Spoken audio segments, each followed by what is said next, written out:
wali syarat nyifati Allah yang permanen. Ketika Allah mensifati dirinya al-hadi, zat yang memberi petunjuk, maka sifat ini lazimah abadi ila yaumil. Maka apapun rusak dunia iki tetap akan ada orang baik ila yaumil. Bukan karena orang ini hebat, bukan. Wong zaman rusak kok tetap bukan. Karena Allah yang al-hadi. Sing hebat berarti Allah, bukan kita. Coba kita hidup di zaman akhir. Wong wedok do katokan cekak. Fitnah kayak apa? Kayak apa fitnah kita di zaman akhir? Perkara apa dadi fitnah? Jagone ra dadi menteri geger. Nak jenenge dunya. Jadi jenenge dunya, tapi tetep do saleh. Wong ibadah tambah ke kaji lo antri. Dal kaji 36 juta. Indonesia ku antri-antri puluhan tahun. Wa qala ta'ala afa hasibtum annama khalaqnakum abatsan. Afa hasibtum mono ta nyangka sira kabeh annama khalaqna mestine gawe ingsun kuwi sira kabeh tak gawe abasan khali ora ana gunane. Masa kamu ngira bahwa penciptaan kalian tuh gak ana gunane? Wa annakum lan nyangka sira kabeh. Wa annakum lan kowe nyangka sira kabeh ilena maring ingsun kowe nyangka la turjauna ora den balekno sira kabeh. Orang yang selalu berpikir bahwa dirinya itu teledor dalam hal taat, padahal Allah selalu baik pada dia. Kalau selalu berpikir gitu, mesti ya tawalladu dadi kalahirna minha sange hadil fikra al haya wisin. Wa hadza tafakkuru tailah mikir yazidu nambe apa tafakkur fi khaufika indal mudisira wedi minallahi sange Allah taala. Orang yang berpikir demikian terus isin terus dadekno wedi pangeran. Wa yahmiluka lan dorong apa iki hada ka ing sira ala laumi nafsika ing atase modo awak sira mengkritik diri kamu sendiri wa taubihiha lan melehno nafsika wa mujanabati taksiri lan ngeduwi pepeko wa mulazamati tasmiri lan mulazamah no netepi cangcut. Tasmir mana cangcut napa serius nih tasmir bahasa Indonesia ini serius. Kalau orang tahu dirinya gegabah pepeko dalam ibadah kemudian tahu itu disalahkan Allah, pasti dia akan menjauhi taksir itu, sembrono itu, dan selalu serius melakukan ibadah. Menurut terang masalah mulai fikrotun fi wa'dillahi ta'ala. Terus kita tahu di Quran di hadis itu ada janji Allah, kemudian ada ancaman Allah. Terus yang dijanjikan tentu para wali. Wali wong apik kowe wali, sanggepe wali. Wali amatir wali pokoknya wali.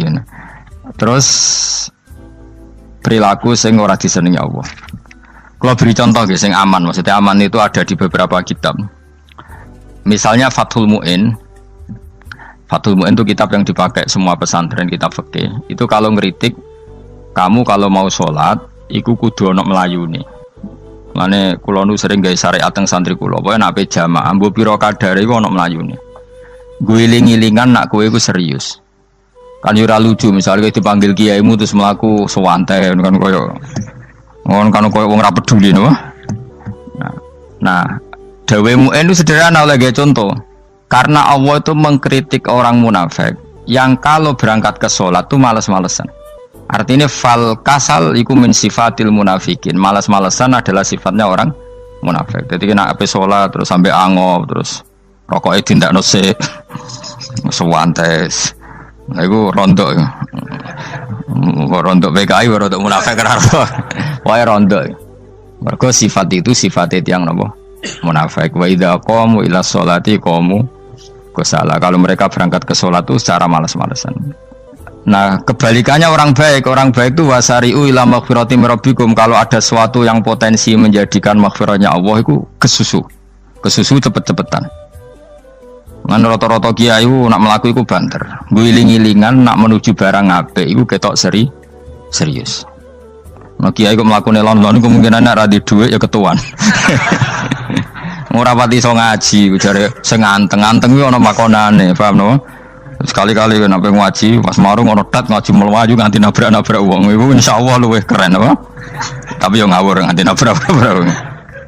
Kalau cerita dadi mulane kadang wong khusuk ora wali Mas, kowe nu angel dadi wali. Mergo nek ampe ngaji ku angop niku ora wali-wali. Mulane iki mareni terakhir iki mareni ya. Jadi tumak nina itu ada batasnya, enggak boleh tumak nina fil khairi. Kalau kebaikan kudu wasa riwana kesusun. Sebagian ayat kebaikan diredaksikan Allah fafirru ila wa firru ku melayu. Jadi kan apa ngaji kok lon-lon pe jamaah gak seru, kudu napa? Melayu. Ono Melayu nih, ono unsur cepet-cepet. Lan kadang wong anteng ra dadi wali-wali mereka kenemenen. Paham ya? Ini peringatan ke wong Solo mbek Jogja nih. Nah bab iki ape wong Madura. Tapi nak hadis la takhdhab ape wong Solo mbek Jogja. Dadi kok plus minus apa? Madura soleh lah kandhani la takhdhab itu paling abot. Aja gampang muring-muring. Paling abot. Lan kula di santri Madura kathah. Tak kandhani pantangane hadisnya Madura la takhdhab. Mergo Madura paling susah nak disuruh menahan muring-muring. Nah wong Solo Jogja nak kon kesusu ra gelem. Ngalon-alon waton kelakon Muhammadan. Saiki jog ngaji dirubah no. Sing wong Jogja kaya Ruhin barang Melayu. Sing wong Madura. Ora apa? Ora emosi. Jadi ya enggak apa-apa, memang kita tidak pernah sempurna. Aku wong Pantura, radi seneng misok wong Pantura niku. Mergo belah no. Tapi ini penting kula aturno. Makanya ada ibadah yang Nabi itu tidak kesusu. Bahkan saking kesusunya Nabi itu pernah ada kejadian dan ini nggak bisa ditiru secara fikih. Saya ulang lagi ini nggak bisa ditiru secara fikih. Ada air itu kira-kira ya hanya sekitar 100 meter. Tapi saya ulang lagi ini nggak bisa ditiru secara fikih. Nabi itu tidak wudu, tapi tayamum yang dekat sama debu di dekat kamarnya Nabi. Itu riwayat yang memang nggak bisa ditiru tapi harus dibenarkan. Ketika Nabi ditanya, kenapa engkau tidak menuju air itu? Jadi, saya tidak yakin sampai air itu. Padahal saya kesusu nang suci. Jadi saking inginnya Nabi nang apa? Nang suci itu sudah yang dekat tayamum saya tayamum. Tapi saya ulang lagi ini nggak bisa ditiru secara fikih. Karena kamu tidak akan hadir kayak Nabi. Makanya ini tak peringatkan kamu kan tidak akan hadir. Meniru aku ya kira iso, meniru Nabi itu baru iso. Iso Gus nak nyuruh yang jajal mau kitab koyo aku nak melengkar kabeh. Jadi Nabi pernah ngalamin itu ya. Jadi itu enggak sampai 100 meter ada air. Mungkin enggak sampai 50 meter bahkan. Tapi Nabi itu pas panik. Mungkin saking hadirnya pada Allah ingin posisi suci. Itu apa itu? Tayamum. Ketika ditanya al-amru asra'u min dzalik. Urusan bisa lebih cepat timbang itu. Saya pernah ngalami seperti itu tapi tidak se ekstrim tayamum. Wudu pakai aqua, pakai. Jadi saya pernah di mobil kemudian saya pas usul mobil tak suruh berhenti terus saya wudu pakai air aqua. Padahal ya dekat masjid ya dekat. Karena kadang tadi kepanikannya orang-orang dekat Allah itu beda. Itu pokoknya butuh asro, butuh melakukan apa sesuatu yang cepat. Ada contoh lagi yang lebih ekstrim. Ada ulama punya baju dua karena orang Arab kalau pakai pakaian kan celana terus sarung baru apa? Jubah. Makanya orang Arab itu biasa pakai lafaif apa berlapis-lapis apa pakaiannya. Ya pastinya pas kondisi ideal itu biasa lafaif. Ya kayak saya misalnya kan nggak pakai kaos karena orang priayi kan mesti pakai kaos baju. Cuma saya nggak pernah pakai jas udah nganten malah repot. Kalau disungkan, kalau di jas kuatah kan.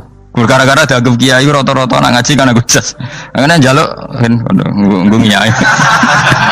Wah bingung, bos ngekek iku niat sakake, Gus Baik ora jas ora kelar tuku tapi ya ora ro. Niate elek bape ya ora ro. Kemungkinane iku nganggep aku ora kelar tuku terus ngekeki. Itu berarti suudon yang terlembagakan. Kemungkinannya ya saking takdime wae kepengin kiai ini duwe jas. Utawa kemungkinan ini Gus Baik lu mau ben dikekno wong ra jelas-jelas ya. Enggak ngerti dan ndak perlu dikonfirmasi ben supaya ngamal. Lah kiai ini apa lagi wudu wong Arab lagi adus ning hammam. Hammam iku pokoke dhisik kan ana pemandian umum sekarang sama lagi. Pas di pemandian umum itu beliau ditunggoni santri nih mulai dulu ya memang ada adat ya kalau kadang kiai tindak itu di daerah santri nih. Aku ora gem daerah Mustofa lah mlakune gede malah loro kabeh. Jak ning bandara iku sing roh terminal A1 ya aku, ndekne tiket ya aku lha nderekno malah aku sing nderekno akhire. Sembrono. Seloro kabeh diden. Opo ora roh. Swarga ya ora roh ndekne sampeyan nak gak tuntun ya ora roh.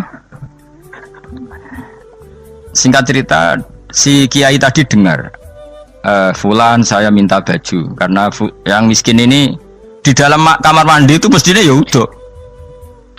Kiai sudah di kamar mandi, itu bilang ke santrinya, "Cung, baju itu kasihkan satu sama yang minta tadi." Terus kata santrinya, "Ya Syekh, Hala badaan gosal tambok kamu jangan ke susu, kamu mandi dulu, engkau mandi dulu baru ngasih. Terus kata beliau, hati saya pas itu ingin ngasih.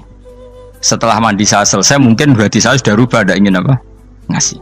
Jadi cepat itu imma takut mati sehingga kamu tidak sempat melakukan kebaikan, wa imma takut rubah. Apa? Takut rubah. Kan iso wae pas adus karena mungkin lagi seneng-senenge kena banyu, lumo. Barang 200 medit. Kan yo ora roh. Wah anak pas lomo lakoni wae engko kan iso medit. Atau pas sampai lomo wis mati. Potensi jadi kita ini mengejar waktu mati dan mengejar berubahnya pikiran apa? Berubahnya apa? Pikiran. Pokoknya walhasil dalam semua kebaikan teksnya Quran tuh fafirru ilallah, lari. Firor itu maknanya apa?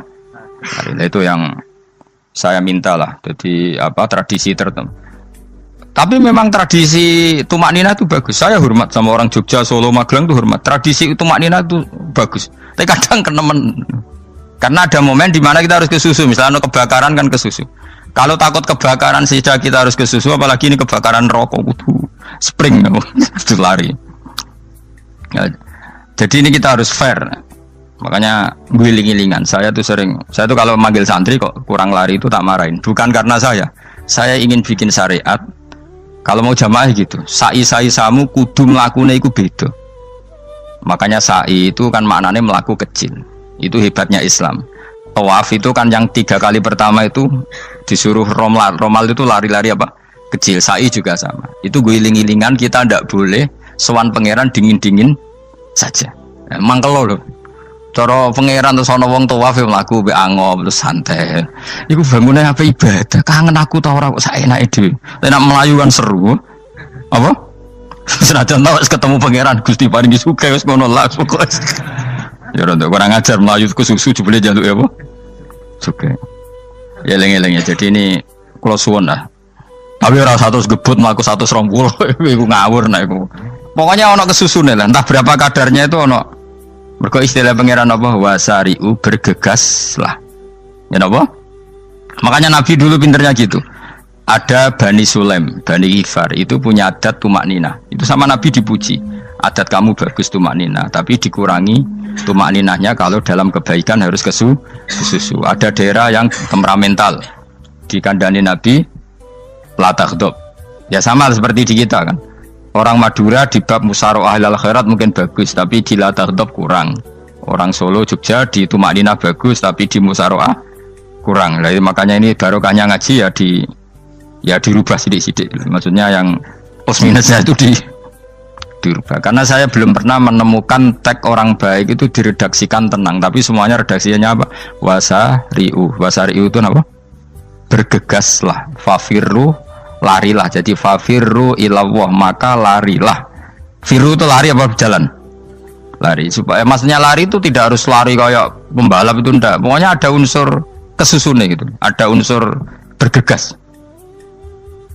Dan karena ada etis memang, misalnya saya sebagai anak dikasih tahu babak atau kangkang Gus ibu sedang gerah serono swantai itu kan kayak gak ngergani wong tua kudu ono melayu nih. Dan di sini ini maka diredaksikan di semua riwayat Nabi itu kalau jalan wa idza masa, Nabi kalau jalan itu faka'an namayan hattu min sobabinir taqo. Semua dibak menerangkan apa Nabi kalau jalan itu seakan-akan turun dari tangga, maknanya cepet. Faka'an naman hatto min sobabinir taqo. Jadi Nabi kalau jalan itu cepet. Ya dong ini ya. Paham ya? Ngiling-ngiling anak. Ciri utama berpikir secara Qur'ani adalah apa? Kamu mencari sifat-sifat wali Allah. Dan ternyata sifat wali-wali Allah itu musyaroah ilal khairat, kalau melakukan kebaikan ke susu. Dan sifat orang munafik itu kalau melakukan kebaikan bermalas-malasan. Wa idza qamu ila sholati qamu kusala. Sehingga kata Fathul Mu'in, kalau kamu sholat kudu ono kesusune, ono nasate, guling-gilingan kamu biar tidak berkategori munafik. Karena orang munafik kalau wa idza qamu ila sholati qamu kusala, kalau sedang mau sholat malas-malasan. Nah intinya gitu cara jadi mufassir, cara jadi pemikir Quran yang baik apa? Sifatnya orang baik dikumpulkan, kemudian kamu ingin diri itu. Sifatnya orang buruk kamu kumpulkan, kemudian kamu menghindari sifat itu. Misalnya Allah cerita Fir'aun. Fir'aun itu penyakitnya apa? Istagna, merasa kumoluhur, merasa tercukupi semua. Itu sifatnya apa? Fir'aun. Tapi sifatnya orang baik itu ya Yuhannasu antumul fuqara'u ilallah. Sifat orang baik adalah merasa fakir, merasa enggak siapa-siapa di depan Allah Subhanahu wa taala. Sehingga keangkuhan itu sifat Fir'aun, merasa fakir, merasa enggak siapa-siapa adalah sifatnya orang baik. Makanya nadumanya Habib Abdul Haddad masyhur itu. Ana abdun soro fakhri dimna fakri, itu yang sering dinyanyikan dilakukan para wali-wali itu apa? Ana abdun soro fakhri dimna fakri. Jadi ana uta ingsun abdun kawula. Soro ingkang dadi apa fakhri kebanggaan ingsun iku dimna fakri mergo fakir ingsun. Jadi saya ini hambamu ya Allah, yang sebagai kebanggaan saya adalah saya selalu butuh kepada Engkau. Karena ciri utama orang jelek adalah hidup seakan-akan nggak butuh sama campur tangannya Allah Subhanahu wa taala. Kalau saya punya uang pasti senang, punya jabatan pasti senang. Saya jadi menteri mesti beres semua, saya jadi gubernur beres semua. Merasa bisa semua itu min sifati Fir'aun, itu sifatnya Fir'aun. Tapi kalau kamu jadi menteri, jadi gubernur, saya tidak siapa-siapa tanpa pertolongan Allah. Saya kiai pun tidak bisa apa-apa tanpa pertolongan Allah. Saya orang baik pun tidak mesti dijamin baik terus tanpa pertolongan Allah, sehingga selalu la haula wala quwata illa billah. Saya bisa menghindari maksiat ya karena Allah, bisa melakukan taat juga karena Allah. Nah, orang yang seperti ini itu jenis ana abdun soro fakhri dimna fakri. Saya ini adalah hamba yang menjadi kebanggaanku adalah karena saya selalu fakir, selalu butuh kepada Engkau. Ini penting kalau terangkan, jadi supaya orang terbiasa. Man kalau seneng ngaji ini paling seneng. Kenapa saya ngaji seneng? Karena tadi kebaikannya Allah, nikmatnya Allah saya omongkan. Sehingga dengar orang banyak bahwa Allah itu baik, Allah itu zat yang kita tuju, Allahus Somad. Tapi kalau saya jadi wali karena di kamar 40 dino, paling terkenal wali, terus wong salam template itu nggak no. Terus untung aku mau untung belas. Lan cara bapak wali be ulama itu mulia ulama. Wali itu nak terkenal wali paling banter wong sowan go gula, sing untung dekne. Tapi kalau ulama menerangkan kebaikan, orang dengar semua, akhirnya Islam menjadi siar. Mana bodoh-bodoh tadi wali ulama ambek wali ku ya dhuwur ulama. Mbok ambek kuwe dhuwur kuwe mergo ora ono makome itu sih. Terbangnya mungkin cepet kayak kapuk tapi cebloke tok laut.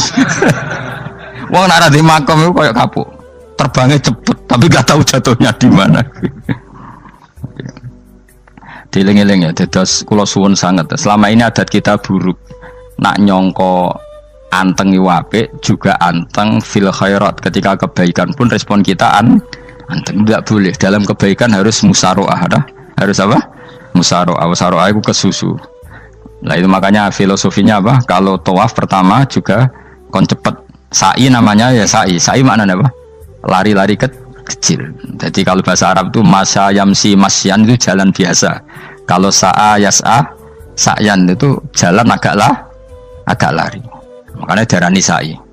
Kau oleh sa'i kok leha-leha ora oleh. Tapi aja terus numpak skuter balapan yo aja. Mulai bingung mbek wong saiki. Nah wong sepo numpak skuter pantes saiki sing nom-nom lah do numpak skuter. Terus nek sing wengkek pasangan suami istri skuteran pun tuaf. Aku wis kodho malaikat mbarno aja tampa. Mangkel wong. Lagi ini sing hafal Quran ngalim diselipi ya perkara ada kono kagum skuter. Aduh maten. Ijek nom nak tuwek no tak malu. Ijek nom kan. Iku wajib mbok pasutno kan. Pasut teng fikir mandi yakin. Wah, enak wis yo terlalu senajan to sah yo tapi terlalu ijek nom. Padahal kebualapan serwet Mas. Iya karepe Arab Saudi ngono diolehno. Cara kula penguasa Arab sing tuwek tok meh mati tak oleh sing nom-nom tutuki ngono. Tapi yo pancen yo sana saya sah sekedar sah. Tapi terlalu. Mosok sowan pangeran nganggo skuter muter. Aduh. Nah, sembrono. Yo coba lakoni yo awas yo. Kecuali guys tuwek meh mati wis ngono. Tuwek tok ora meh mati yo aja. Aneh-aneh. Ya maksudnya kesusu orang ngono iku.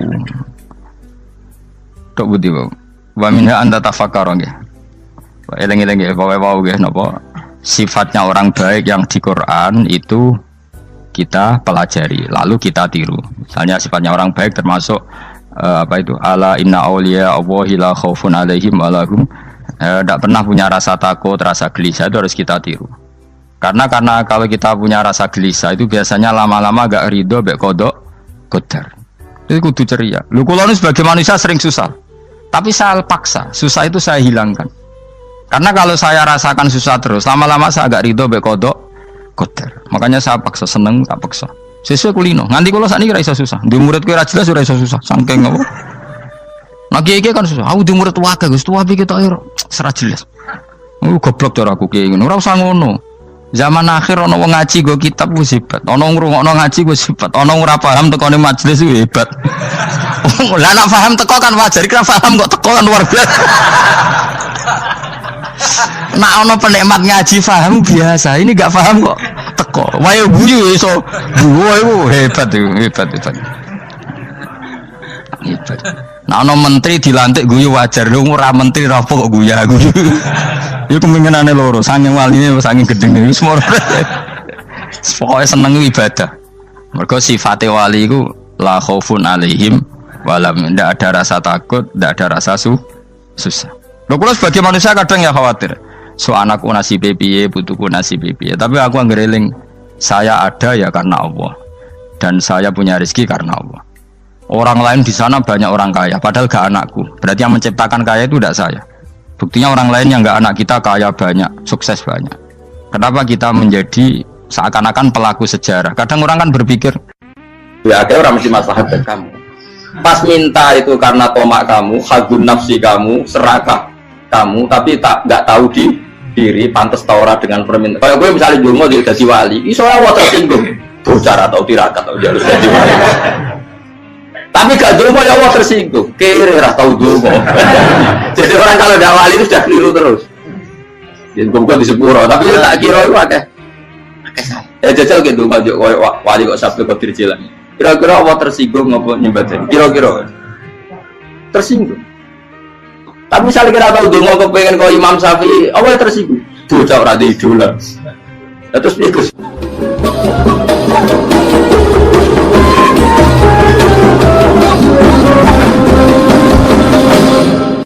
Artinya gini loh, ketika manusia mengatakan mampu, itunya ada sekian hal yang manusia itu tidak ikut melakukannya, tidak ikut menciptakannya.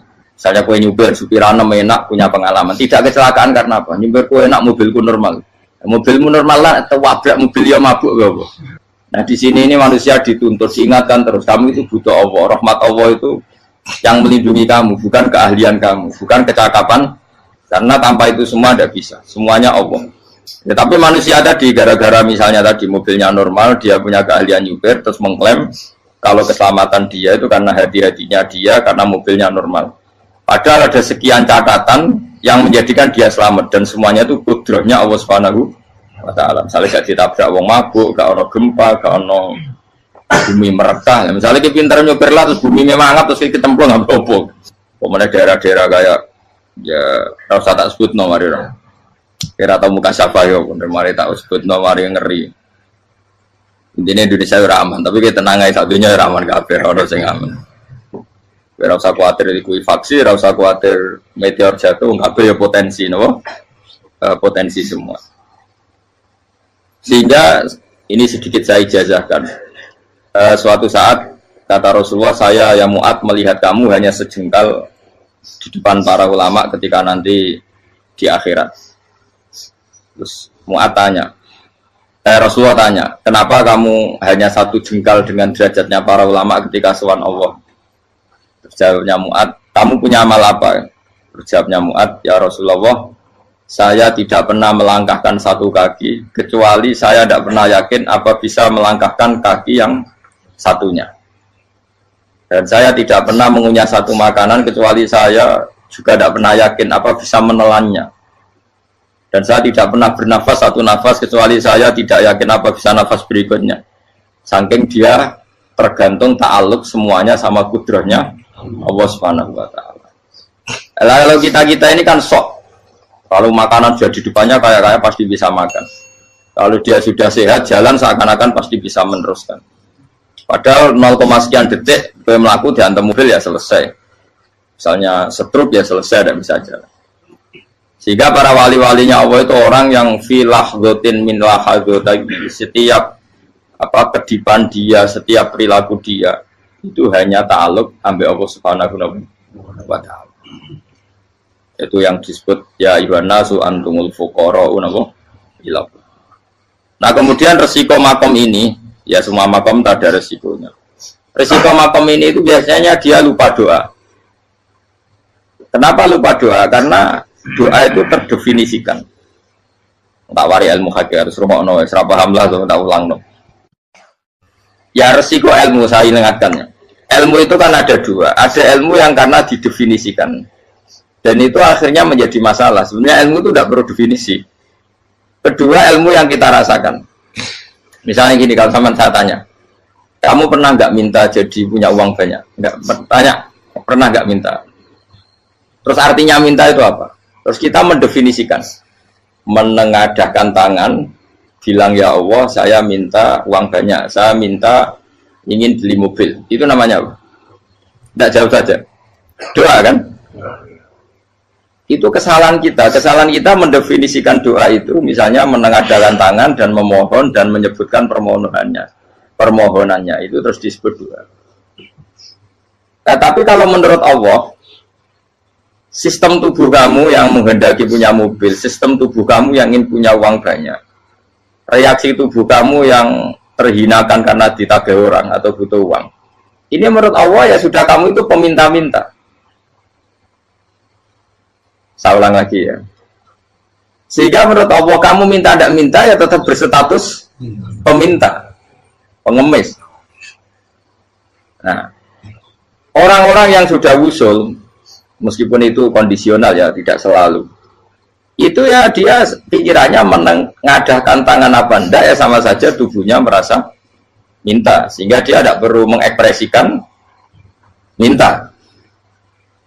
Nah, terus orang yang fikih bilang seperti itu sombong. Wong kok gak tahu dungo. Sebetulnya keliru vonis orang fikih. Bagaimana mungkin dikatakan sombong? Dia reaksi tubuhnya, elemen tubuhnya sebetulnya meminta. Dia tidak berkategori meminta karena ilmu kadung didefinisikan kalau minta itu yang seperti ini. Itu kan lama. Nanti kalau suatu saat Indonesia yang kuasa itu terlalu NU atau terlalu yang tidak NU, lama-lama ada definisi. Misalnya yang dikatakan tahlilan itu apa? Ya bid'ah, Nabi tidak pernah tahlilan. Sahabat tidak pernah nahlilin Nabi. Malah nanya kaji Nabi jadi tahlil. Mana nih tahlilan jalukno sepuro mayit, kaji Nabi jalukno sepuro. Sehingga dengan tradisi itu tahlil itu masuk definisi bid'ah karena nggak pernah dilakukan sahabat dan para tabi'in. Ya salahnya kamu definisikan. Tapi kalau udah kamu definisikan, diarani tahlil, ya mau la ilaha illallah. Terus mungkinkah satu bacaan la ilaha illallah dilarang? Wong ra oleh maca kalimat tauhid. Jadi misalnya tahlil itu nafatno kalimat tauhid. Oke, toh orang arah iso dilarang tapi nak tahlil itu mitung dinane mayit kaya budo, samane kriminal. Enak. Ya sudah seperti itu. Makanya banyak orang salah itu karena ilmu kadung didefinisikan. Nah, definisi itu sebenarnya tidak mengikat dalam banyak hal. Ini penting saya utarakan. Ya karena seperti itu. Makanya itu masalah-masalah besar antara kita dan firqah-firqah yang lain, masalah ahli sunnah, terus masalah yang lain-lain. Memang ya sudah seperti itu. Ya saya ulang lagi ya. Ketika Nabi Ibrahim mau dibakar Namrud, itu masyhur cerita itu. Dan kemudian jadi Nabi namanya Habib Syahid. Habib Syahid itu sebetulnya hanya ngutip Habib Abdul Haddad. Jadi syair itu sebenarnya ada di Diwanul Haddad. Apa? Diwanul Haddad. Diwanul Haddad itu syair-syair Abdul Haddad ketika beliau usul, beliau mukasyafah. Terus bagian dinyanyikan Habib Syahid menjadi populer. Saya ulang lagi ya. Tubuh kita, misalnya kamu lapar, perut kamu kan mereaksi minta makan. Andaikan kamu itu Tuhan, kan kamu tahu bahwa perut kamu itu minta makan. Tanpa kita bilang ya Allah saya minta makan, Allah tahu kalau reaksi tubuh kamu minta makan. Sehingga orang yang tidak minta pun asal makomnya makom yang ikror, mengakui kalau dia butuh, ya namanya sudah minta. Tapi fikih kadang mendefinisikan sing darane minta itu hanya madhep kiblat terus menengahkan tadi dan sebagainya. Ya sudah kita sebagai orang pengikut ya yang ikuti fikih, yang ikuti tasawuf sebetulnya itu definisi yang sepihak. Sehingga ketika Nabi Ibrahim mau dibakar Namrud, masyhur itu cerita itu. Beberapa hari mungkin bulan-bulan orang disuruh Namrud cari kayu sebanyak-banyaknya. Ketika kayu sudah terkumpul mungkin satu lapangan, Ibrahim mau dibakar. Pegawai ini Namrud itu bingung caranya mencalok Ibrahim. Itu saking gedene napa? Api. Nak dicalok ke ado itu ratok tengah. Nak diparekno itu kepanasan. Masyhur. Terus setan zaman itu orang akeh dadi setan tenan. Saya kan duplikatnya sakit, jadi setan rata muncul. Wong duplikatnya wis napa? Akeh. Singkat cerita setan itu muncul pura-pura jadi manusia terus ditemukan manjane. Manjane kayak semacam ketepil besar yang jadi mana ya dari kiai-kiai ketepil haram, mereka penemunya setan. Jadi ini tuh. Tapi nak manjanik penemunya setan itu betul walhasil terus dibikinkan satu manjanik semacam ketepil besar terus Ibrahim dilemparkan ke api lewat apa ketepil tadi idenya siapa setan. Nah ketika di tengah api itu unik, kata malaikat Jibril datang terus tanya sama Ibrahim, ya Ibrahim apa kamu butuh saya? Butuh alakah haja, apa kamu punya kebutuhan? Jawab Ibrahim lah, saya tidak punya kebutuhan. Amma ilaika fala, kalau ke kamu ndak, karena kamu makhluk apapun keren kamu Jibril tetap kamu makhluk. Amma ilaika fala. Ndak maksudnya butuh ke Allah nanti saya nyampaikan. Malah dinya Nabi Ibrahim kalau Allah tidak usah kamu sampaikan ya sudah tahu. Gua be Jibril. Oh nak gue ditekak kan. Ya saya ulang lagi, apa kamu punya kebutuhan? Alaka hajalah ama ilaika fala, kalau ke kamu ndak. Ndak maksudnya butuh ke Allah nanti saya sampaikan. Karena Jibril yang mentang-mentang dekat sama Allah dan tukang memberi informasi. Saya kata Ibrahim, kalau ke Allah sih nggak perlu kamu, dia sudah tahu. Nah itu terjadi nagamanya Habib Abdul Haddad masyhur itu apa? Hasbi min su'ali ilmuhu bihali. Jadi cukup ilmunya Allah itu menjadikan saya tidak perlu minta. Hasbi min su'ali ilmuhu bihali. Jadi ada kondisi tertentu yang para wali itu, saya ulang lagi, kondisi tertentu yang para wali itu ya tidak minta. Tapi kalau itu ditiru jenengan semua ini jadi keangkuhan. Kenapa? Wes ora ndonga tangane ditenangno, atine ora eling pangeran, kan akhirnya ra jaluk tenan. Itu jadi wali-wali. Nah, wali-wali itu kan misalnya tangannya tidak menengadah tapi semua sistem tubuhnya merasa butuh sama Allah. Saya itu pernah ya. Tapi itu kondisional dan saya juga ngulang nggak mesti bisa. Ketika saya umroh itu pernah saya ada satu kondisi itu doa ya di putaran pertama kos. Di putaran pertama saya berdoa ya agak banyak di multazam. Putaran kedua mau berdoa sudah tidak berani lagi. Sampai ke-7. Hari kedua ya tidak berani, hari ketiga tidak berani. Nah seperti itu tidak bisa dibuat-buat meskipun saya juga agak ingin. Tapi ya pas itu ya nggak bisa. Gara-gara itu korban kitab hikam, ya kitab hikam yang terkenal. Kitab hikam itu pernah cerita gini. Rubbama dallahum al-adab ala tarkit tolak. Terus di antara makalahnya itu wa inna ma yunabbahu man yajuzu alaihil ikhfal. Tapi kamu jangan niru dosa kan. Tapi jangan ingkar ilmu ini tambah dosa kowe. Jadi niru ya dosa, ingkar ya dosa. Jadi ada seorang wali kata hikam. Kadang-kadang seorang wali itu mau doa diulang itu sungkan. Kenapa? Yang perlu diingatkan itu yang potensi lupa. Allah kan masih ingat doa kemarin. Lalu gara-gara saya sebelum umroh itu mensinau kitab hikam itu agak betul. Ya Allah, sing tak dongani ini ece eling kok tak eling nomene. Jadi wa inna ma yunabbahu man yajuzu alaihi yang bisa diingatkan hanya orang yang potensi lupa. Sementara Allah tidak akan. Tapi kan akhirnya doa eling. Ya Allah kayak kemarin. Hari ketiga ya Allah kayak. Makanya menurut saya ilmunya orang hakikat itu juga dari sisi kriminalnya karena ya tadi. Tapi kamu ingkar ya keliru. Memang Allah gak mungkin lupa, ngapain kamu ingatkan? Makanya menurut saya Allah itu mazat terbaik, benar-benar Rahman Rahim. Mestinya Allah terbaik itu mau bedino malah ngamuk. Lah aku lagi tapi mbok ilang eling kok. Tapi Allah itu maklumi ya, dengan kekeliruan. Kita ini kan selalu keliru, donga terus juga keliru sebetulnya. Karena seakan-akan kan mengingatkan seseorang yang mungkin lupa. Wong Allah tidak pernah lupa kok, kamu ingetin terus. Atau kamu menggurui Allah, yaitu ya Allah nang sebadani kalau di dia padahal nggak mesti maslahat bagi kamu. Dia orang mesti maslahat bagi kamu. Maka ada sekian contoh yang wali itu dibully pangeran. Saya sering cerita, banyak cerita wali itu dibully pangeran, digarap pangeran. Ini gara-gara salah itu. Saya pernah cerita dan itu ada di hikam betul di kitab itu. Itu ada. Ada wali itu tukang hamal, hamal itu manol di pasar itu tukang angkut. Jadi kalau ada orang bawa barang berat diangkut dia, terus misalnya ke kalau dulu mungkin ya ke kereta atau ke singkat cerita terus diupain. Saat dapat apa dia pasti pulang karena dia hanya butuh makan satu piring karena dia tirakat makan satu piring untuk ibadah 24 jam. Singkat cerita dia ngeluh ya Allah, kamu tahu, engkau tahu saya ini pecinta engkau, saya ini hanya butuh makan satu piring untuk kuat sholat. Tapi kenapa harus jadi juru manol? Berilah saya rezeki yang tanpa kerja. Nah, selang sekian hari dia dituduh maling, terus di penjara, terus dapat rezeki tanpa kerja.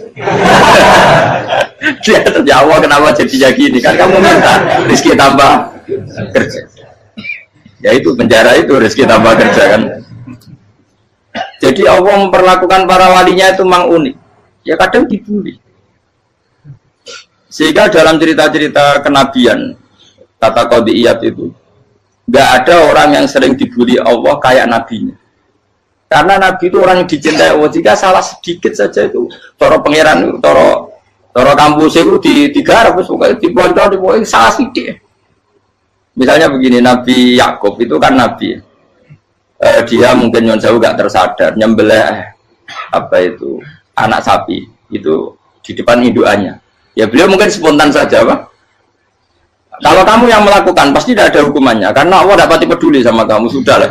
Artinya gak peduli, salah pantas saya nggak jelas ya gitu. Tapi ini nabi. Ketika itu terus idukannya sapi tadi, ya Allah, Yakub itu kekasihmu, saya tidak berani sama dia karena dia kekasih. Tapi saya tutup menuntut keadilan. Dia harus merasakan susahnya dipisah dengan anak. Meskipun dia tidak nuntut rasanya roh anak sebelah itu tidak ada se ekstrim itu. Sapinya itu hanya nuntut, ya Allah, dia harus merasakan sakitnya terpisah dengan anak. Akhirnya Allah menciptakan Yakub mengalami terpisah dengan Nabi siapa? Yusuf. Itu kalau kata qadiyat, itu kalau yang melakukan tidak Nabi pasti nggak dibully Allah, dibiarin. Karena Nabi ini yang melakukan. Nah. Terus ini Nabi Yusuf lagi, malah rasa daftar wali berat. Nabi Yusuf itu di penjara itu karena terdolimi apa karena memang dia salah? Terdolimi. Dan Nabi Yusuf itu Nabi. Nabi Yusuf itu Nabi betul memang benar-benar. Meskipun ganteng dia Nabi. Syaratnya Nabi ganteng kira-kira mlebu. Nabi itu harus ganteng, nggak boleh. Nabi elek ora oleh.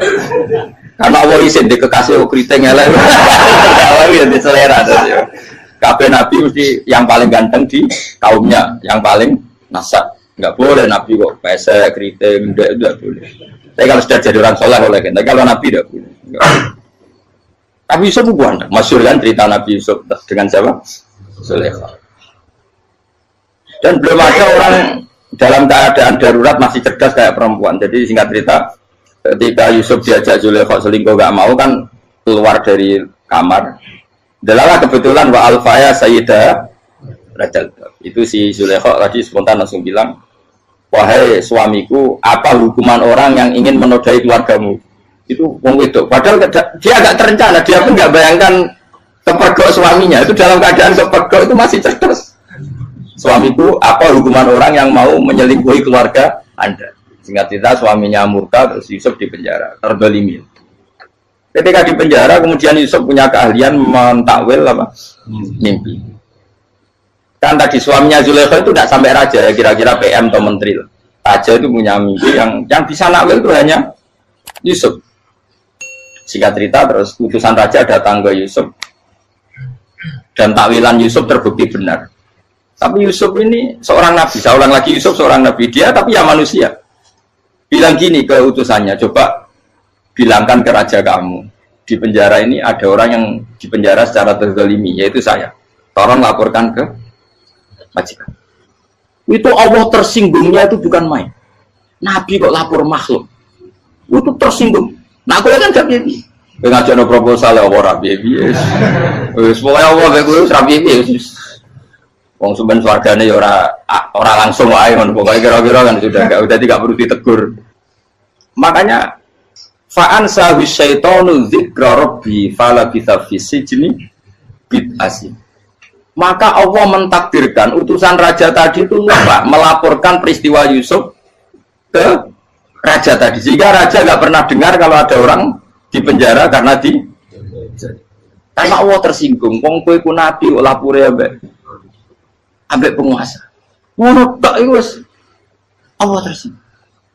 Karena dia nabi, nggak boleh nabi lapor makhluk. Jadi Allah itu dengan nabi itu sangat-sangat sensitif. Sangat-sangat sensitif. Ya begitu. Terus kita yang terkenal, meskipun ini nggak ada di Quran, Nabi Musa. Nabi Musa itu pernah sakit gigi karena dia mentang-mentang kalimullah, orang yang sering komunikasi dengan Allah, minta ya Allah, tolong tunjukkan obat gigi saya itu apa. Singkat ini sama Allah dikasih tahu, kamu ngunyah suket ini, gitu. rumput ini kamu kunyah nanti pasti sembuh. Karena resepnya dari Allah ya pasti mujarab, kan nggak kok dokter. Singkat tidak dikunyah terus sembuh. Suatu saat dia sakit gigi lagi, nggak konsultasi lagi karena masih punya resep tadi, kopian apa? Resep. Dia datang nyari suket yang sama, dikunyah tambah sakit. Tanya sama Allah, ya Allah ini kan resepnya yang sama, kenapa tambah sakit? Kata Allah, kamu itu kekasihku. Orang nak sing ngobati ku aku ra suket sembrono. Semenjak itu Nabi Musa nggak pernah resep lagi sudah. Andaikan tuh kamu, pasti Allah juga nggak tersinggung. Makanya kata Qadiyat, kenapa para nabi sering ditegur itu bukan karena Allah murka, nabi itu beda. Jadi kesalahan kecil atau apa-apa yang menurut kita ada salah itu untuk nabi salah. Makanya di ahli sunnah ada kaidah apa? Mimba bi hasanatil abror sayyi'atul muqarrabin. Pernah dengar kaidah apa? Mimba bi hasanatil abror sayyi'atul muqarrabin. Sesuatu kalau dilakukan umumnya orang itu hasanah atau kebaikan, tapi kalau dilakukan para nabi itu salah. Karena apa ya, saking dekatnya dengan Allah. Saya ulang lagi apa? Mimba bi hasanatil abror sayyi'atul muqarrab. Jadi nabi itu beda. Nah, para nabi itu orang-orang yang mengalami fikir yang doa resmi kayak siapa tadi? Definisi fikir ya sering. Kayak definisi orang tasawuf yang sering. Sehingga ketika Nabi berdoa, ya memang secara disiplin ilmu yang namanya berdoa, ya minta Allah dengan mengadakan tangan. Ketika nggak berdoa, karena Nabi sadar Allah tidak perlu diingatkan lagi, pasti masih ingat. Jadi dua-duanya benar terus. Makanya Nabi itu lam yazal fitaroki, Nabi itu selalu naik derajatnya. Karena pas minta ya benar, pas tidak minta ya. Tapi kamu jangan niru dosa kan. Tapi jangan ingkar ilmu ini, tambah dosa. Jadi niru ya dosa, ingkar ya dosa. Jadi ada seorang wali kata Hikam, kadang-kadang seorang wali itu mau doa diulang itu sungkan. Kenapa? Yang perlu diingatkan itu yang potensi lupa. Allah kan masih ingat doa kemarin. Lalu gara-gara saya sebelum umroh itu mensinau kitab Hikam, agar itu ya Allah, sing tak dungani ini aja eling kok tak eling nomen ae. Jadi wa inna ma yunabbahu man yajuzu alaihi yang bisa diingatkan hanya orang yang potensi lupa. Sementara Allah tidak akan. Tapi kan akhirnya doanya elik, ya Allah kayak kemarin. Hari ketiga ya Allah kayak. Makanya menurut saya ilmunya orang hakikat itu juga dari sisi kriminalnya karena ya tadi. Tapi kamu ingkar ya keliru. Memang Allah gak mungkin lupa, ngapain kamu ingatkan? Makanya menurut saya Allah itu mandat terbaik, benar-benar Rahman Rahim. Mestinya nak Allah terbaik, itu mau bedino malah ngamuk. Ya aku hanya tapi hilang dong. Tapi Allah itu maklumi ya, dengan kekeliruan. Kita ini kan selalu keliru, dungo terus juga keliru sebetulnya. Karena seakan-akan kan mengingatkan seseorang yang mungkin lupa. Wong Allah tidak pernah lupa kok, kamu ingetin terus. Atau kamu menggurui Allah, yaitu ya Allah nang sebadani kalau dia padahal nggak mesti maslahat bagi kamu. Dia orang mesti maslahat bagi kamu. Kalau kamu turun terus, pas minta itu karena tomak kamu, hadun nafsi kamu, serakah kamu, tapi nggak tahu diri pantas taura dengan permintaan. Kalau gue misalnya dungo dia jadi wali, ini soalnya mau tersinggung, bocor atau tirakat atau dia harus jadi wali. Tapi gak dongo ya Allah tersinggung. Kere ora tau dongo. Jadi orang kalau dak wali itu sudah keliru terus. Ya bukan di sepuro, tapi tak kira itu akeh. Ya jajal gitu ngajak wali kok sabtu kok dirjelan. Kira-kira Allah tersinggung ngopo nyembadani? Kira-kira tersinggung. Tapi misalnya kira tahu dongo kepengen kau Imam Syafi'i, Allah tersinggung. Bocah ora di idola. Nah, terus dia gusir kadung salah biasa wes. Wis bakat salah no. Bakat salah. Wis dongane sing gampang ae mesti bener Rabbana dzalamna anfusana wa lam taghfir lana wa tarhamna lanakunanna minal khasirin. Saya pernah punya kitab dan kitab itu menurut saya luar biasa. Bahkan ketika adu buli itu, adu cara mahasiswa itu kayak pelonconan itu. Nabi sama Nabi pengiran gitu dan itu sekali yang satu salah melakukan disiplin ilmu sampai pengiran itu degradasi. Dan Allah memang mengancam gitu. Kalau kamu melanggar ini, la ahbiton namin diwanin nubuah. Nanti la amkuan namin diwanin nubuah. Kamu saya hapus dari buku kenabian. Tes-tesannya ya lucu, biasanya begini. Kata Nabi Musa kan ditanya. Ketika dia khutbah ditanya orang, siapa orang paling alim ya Nabi Allah? Sekarang orang paling alim itu siapa? Nabi Musa jawab, saya kan. Ya itu Allah tersinggung karena wong kok boleh telepon. Tapi ada kan Nabi Musa kok jawab Fauzi, itu salah, tambah salah meneh. Atau enggak Burhan, malah salah meneh. Tapi jawab Musa itu salah. Saya Gusti, saya kan. Orang paling alim siapa? Saya. Allah memperingatkan Musa, ada seseorang yang lebih alim ketimbang kamu. Coba kamu harus ketemu dia. Ketemu dengan cerita ketemu Nabi siapa? Khidir. Terus dalam 3 sesi ini, 3 babak ini buli-bulian. Nabi Khidir itu dalam 3 babak ini selalu kelihatan salah. Di antaranya adalah kalau sekarang ya mungkin di gonjak sepeda motor atau perahu kalau dulu yang menggeratisi dia numpangi sepeda motor malah spionnya dicopot gitu. Spionnya dicopot, dirusak. Tapi Musa kan sudah digratisin malah rusak yang motornya yang apa? Menggratisin. Nabi Khidir masih tenang. Kamu tidak paham. Ya, Nabi Khidir mesti tidak kamu tidak paham. Itu kata surahul hadis termasuk Ibnu Hajar al-Asqalani bilang ini. Setelah itu kedua membunuh anak kecil. Musa tambah marah. Anak yang belum punya dosa kok kamu sampai 3 kali ada 3 peristiwa. Itu kata surahul hadis. Andai kan Musa kok diam tidak protes, maka dia akan disalahkan Allah. Karena dia berarti membiarkan kemungkaran di depan matanya tanpa reaksi. Jadi sebetulnya ketika Musa berontak itu Nabi Khidir, Nabi tenan gitu. Jadi itu kan unik. Tapi berontak yang disalahkan. Jadi angel sandi tes-tesan jadi Nabi itu angel. Misalnya kalau Nabi Musa itu kayak model santri Jawa Timur, Nabi Khidir salah, nggih nderek mawon. Yo nabi jero barang mungkar. Menengae. Berarti yo nabi goblok ngono kira-kira. Makanya memang dosa harus konsisten seperti itu, harus demo terus. Kayak saya misalnya sebagai kiai, ya harus seperti ini cara mulang saya. Enggak boleh saya misalnya terus anut mulang terus tawadu semeneng itu ora karu-karuan. Jadi andekan Musa kok tidak protes itu malah salah. Ya memang harus. Dan itu Nabi tenang. Makanya Nabi itu akhirnya respect. Tidak ada hati sebaik kamu Musa. Risi itu gak nyaman ketika melihat kemungkaran. Jadi itu punya poin. Tapi lucunya Nabi itu yang jalan. Kakak dari rasa kok kamen takok. Tapi harus disalah no. Ya aku cari Nabi Musa. Ya jajal, dari peristiwa mana aku tak sabar rata kok. Kau jajal nih. Barang dijajal ya protes mana? Barang protes mana? Tinggal 1 kali kesempatan. Kue takok mana? Kue serada di muridku. Dikasih kesempatan lagi, ya protes mana? Tapi itu justru itu menjadi kelebihannya Nabi Musa. Karena syarat seorang Nabi adalah al-musaro'ah ila ingkaril mungkar, kata Ibnu Hajar al-Asqalani. Syarat seorang Nabi adalah secepat mengingkari sesuatu yang mungkar. Nggak boleh. Ya toh misalnya kita jadi murid terus gurumu itu gandeng artis atau gandeng penyanyi dangdut dia derek mawon. Jadi guru bener gila banget. Tapi kalau orang guru tersinggung, ora hikmah itu.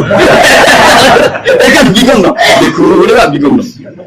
Kalau kayak di guru jadab orang Jawa Timur mau gurumu gandeng penyanyi dangdut. Reaksimu biasa cak. Ayo loh, nak elek kan gak iri. Biasanya nak elek itu gak iri. Kamu Pak. Sing ayu, sing potensi iri. Kira-kira reaksi kamu itu milih derek mawon apa berontak?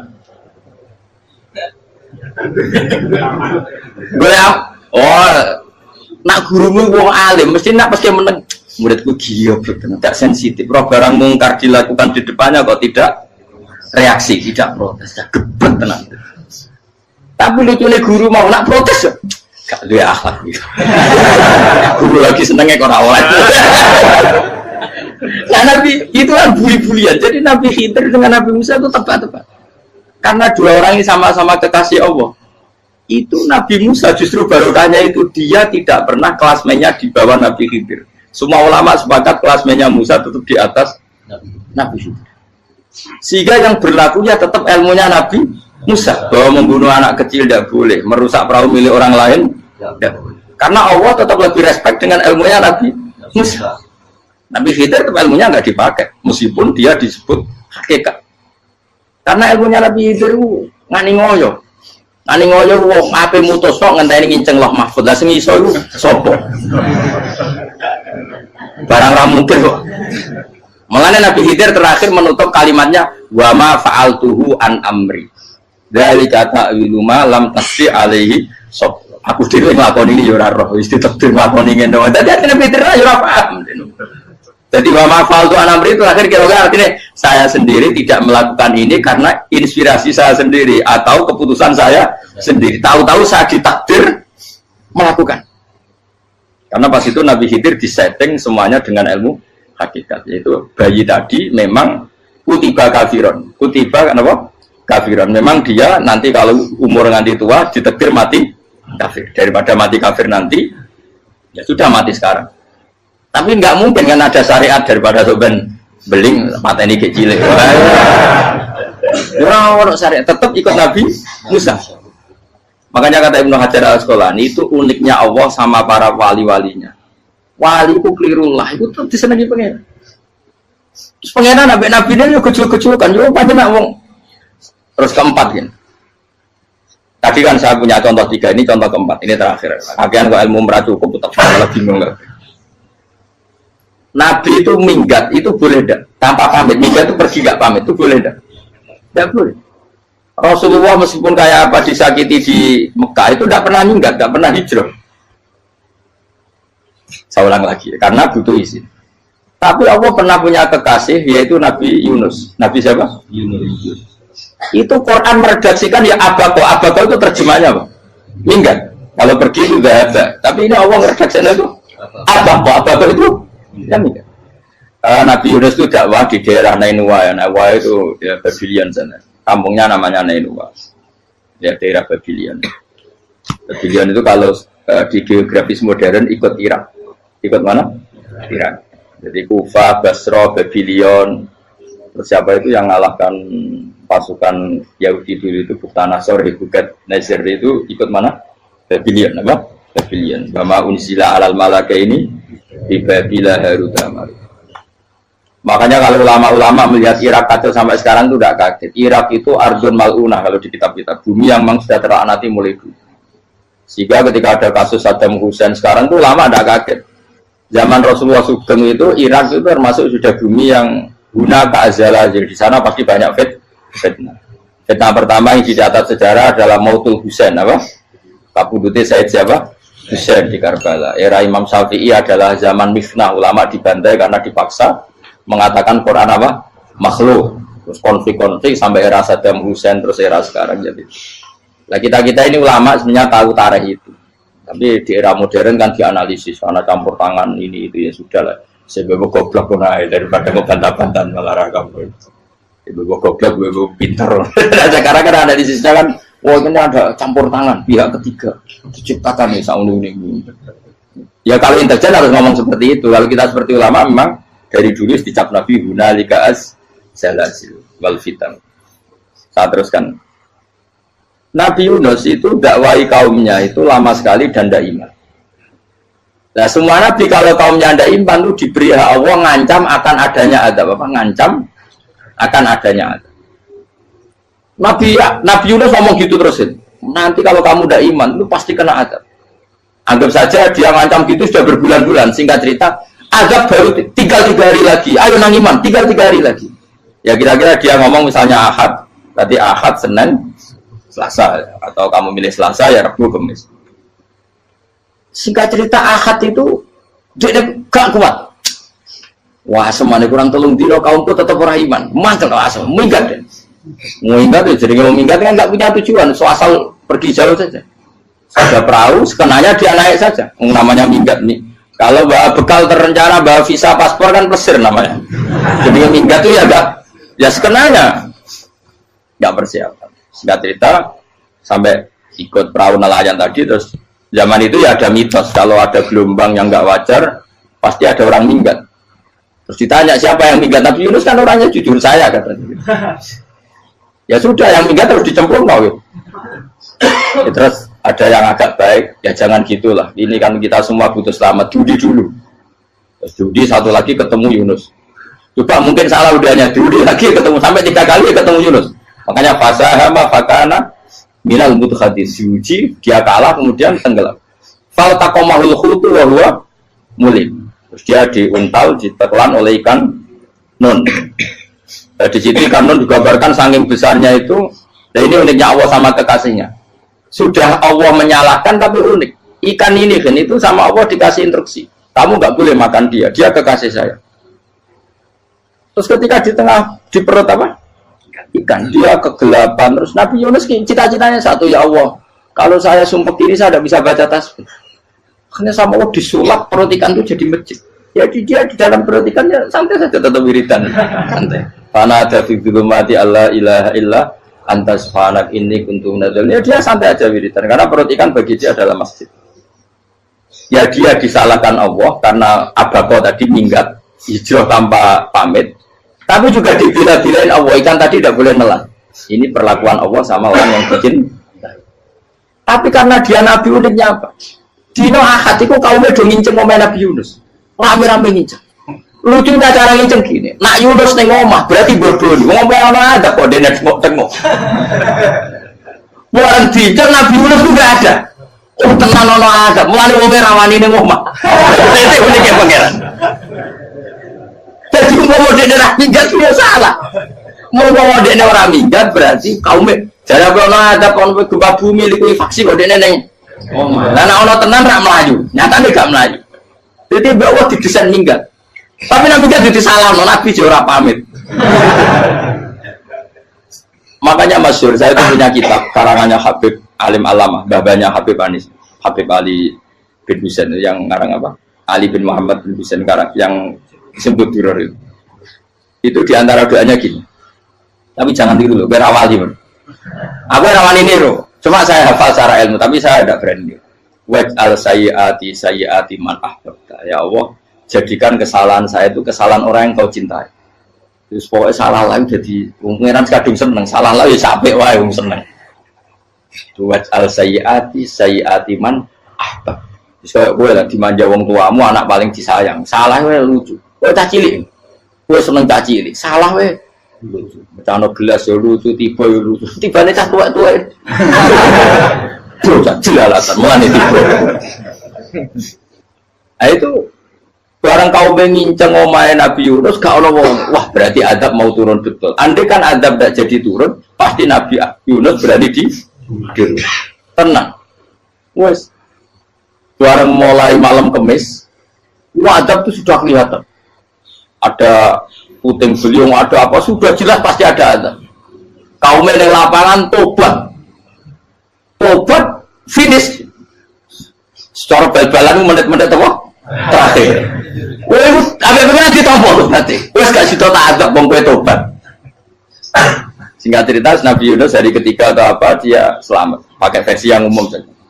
Selamat faltaqamaul hutu bahwa falaula annahu kana minal musabbihin la bi batni ila yaumi yub'ats. Akhirnya dimuntahkan sama ikan tadi terus dia keluar.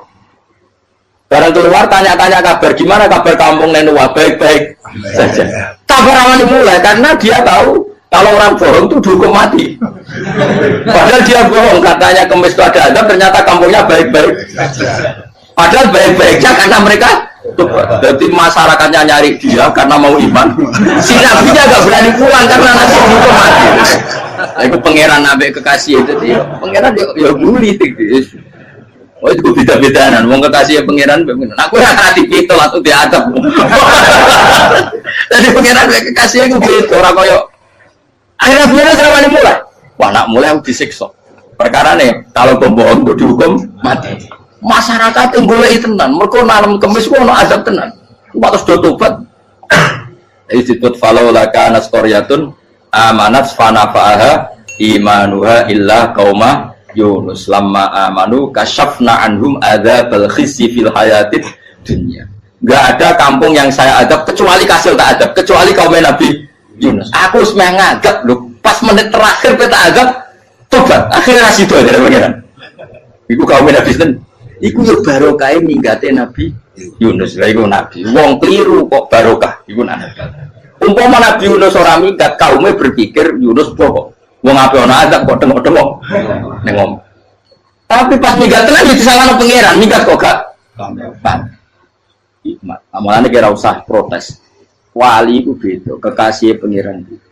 Itu sama dengan sing dialami Rasulullah sallallahu alaihi wasallam ning Sulhul Hudaybiyah. Semua perjanjian itu salah secara hukum fikih. Bukan salah lagi, sangat salah cara ukuran fikih. Sehingga semua sahabat itu protes kecuali Abu Bakar As-Siddiq. Cuma semuanya ngomong Umar, tapi semua sahabat akhirnya ya. Coba di antara perjanjian gini. Pertama kan enggak biar sampean enggak terlalu jadi teroris, enggak terlalu jadi ekstremis. Memang tidak usah jadi teroris, tidak terlalu jadi teroris. Semua itu mungkin, kan? Dunia semuanya mungkin. Singkat cerita Nabi itu sudah di Hudaybiyah. Hudaybiyah dengan Mekah kan tinggal sekitar paling 40 kilo.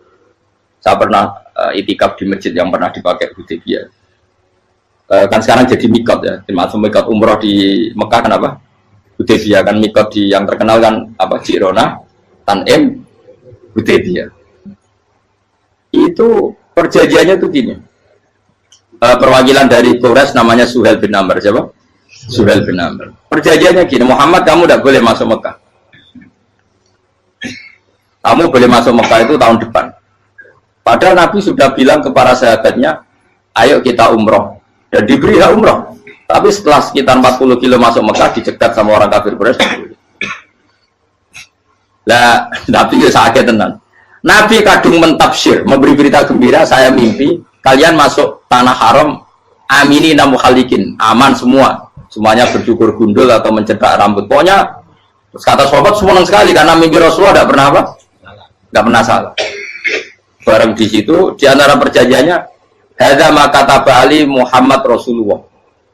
Ini perjanjian yang ditulis Muhammad Rasulullah. Kata Suhail, hapus kata Muhammad Rasulullah. Kalau saya tahu kamu Rasulullah tidak saya perangi, tulis Muhammad bin Abdullah. Kata Rasulullah, ya Ali hapus tulisan Muhammad Rasulullah.